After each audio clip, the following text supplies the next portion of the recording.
আজ আপনাদের শোনাব এক গ্রামের অভিশপ্ত ছায়া দিঘির গল্প।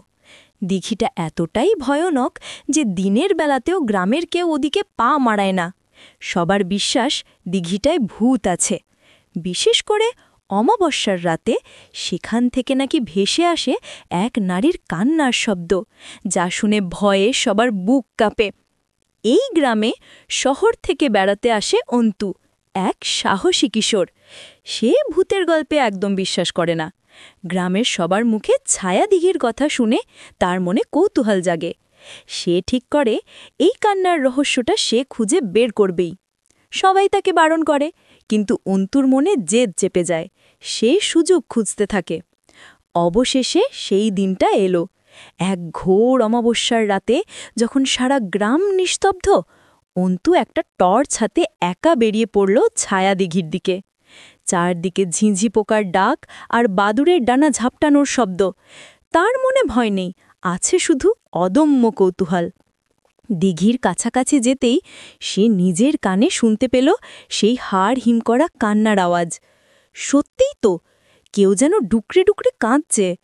অন্তু ভয় না পেয়ে টর্চের আলো ফেলে সামনে এগোতে লাগল। হঠাৎ সে দেখল দিঘির পাড়ের একটা শ্যাওলা ধরা পাথরের ওপর বসে আছে এক ছায়া মূর্তি। অন্তু সাহসের সাথে জিজ্ঞেস করল, কে তুমি? কাঁদছ কেন? ছায়া মূর্তিটি চমকে উঠে তার দিকে তাকাল। সে কোনো ভয়ঙ্কর ভূত ছিল না, ছিল এক দুঃখী নারীর আত্মা।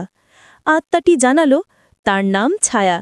বহু বছর আগে সে ছিল এই অঞ্চলের রাজকন্যা। তার একটা পোষা হরিণ ছিল, যাকে সে খুব ভালোবাসত।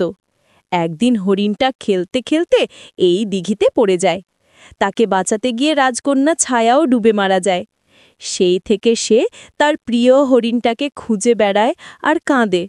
সে কাউকে ভয় দেখাতে চায় না, শুধু তার দুঃখটা প্রকাশ করে। অন্তু ফিরে এসে গ্রামবাসীকে সব সত্যি কথা খুলে বলল।